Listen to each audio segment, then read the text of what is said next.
لڑکی کے اوپر عام طور پہ زبردستی کی جاتی ہے.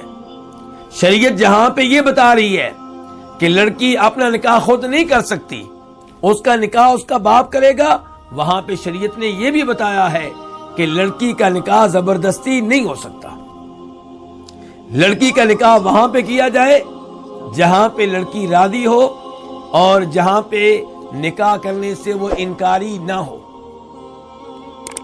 صحیح بخاری اور صحیح مسلم کی احادیث کا مفہوم یہ ہے کہ نبی علیہ الصلوۃ والسلام ارشاد فرماتے ہیں کہ کوئی بھی ایسی عورت جس کا پہلے ایک دفعہ نکاح ہو چکا ہو اور اب دوبارہ کیا جا رہا ہو، اس کا نکاح اس کے مشورے کے بغیر نہ کیا جائے، اور کسی بھی کنواری لڑکی کا نکاح اس کی اجازت کے بغیر نہ کیا جائے. آپ علیہ الصلوۃ والسلام سے سوال ہوا کہ کنواری لڑکی سے اجازت کیسے لی جائے، کیونکہ صحابہ کرام جانتے ہیں کہ کنواری لڑکی شرم و حیا کی وجہ سے گفتگو نہیں کر پاتی. افسوس سے کہنا پڑتا ہے کہ آج ہماری بچیوں کو بے حیا اور بے شرم بنانے کی کوشش کی جا رہی ہے، لیکن صحابہ کرام ان بچیوں کو جانتے ہیں جو شادی سے پہلے اس قدر شرم و حیا کا پیکر ہوتی ہیں کہ ان سے گفتگو نہیں ہوتی اس موضوع پہ.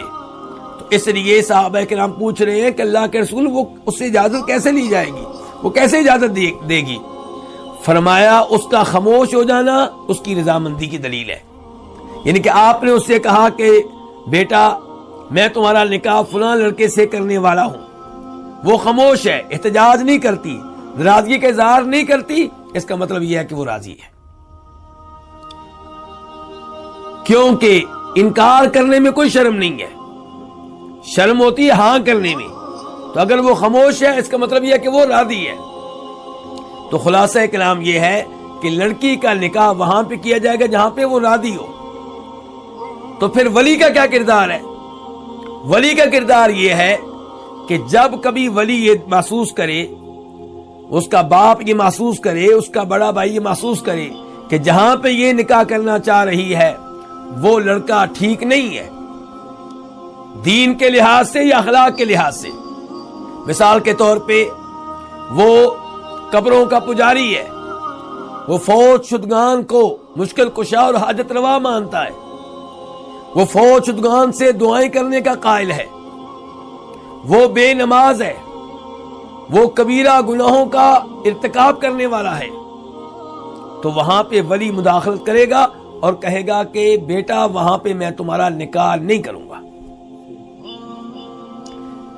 یہ تھا دین کا مسئلہ. اور کبھی مسئلہ اخلاق کا ہوگا. اخلاق کا مسئلہ کیا ہو سکتا ہے؟ باپ دیکھتا ہے کہ لڑکا آوارہ ہے، اس کی بیٹھک اچھی نہیں ہے، یا یہ بہت جلدی غصے میں آ جاتا ہے، ایک دو لوگوں کو پہلے قتل کر چکا ہے. تو اس قسم کے مسائل ہیں تو وہاں پہ بھی باپ رکاوٹ بن سکتا ہے. لیکن بلا وجہ باپ رکاوٹ بنے تو یہ درست نہیں ہے.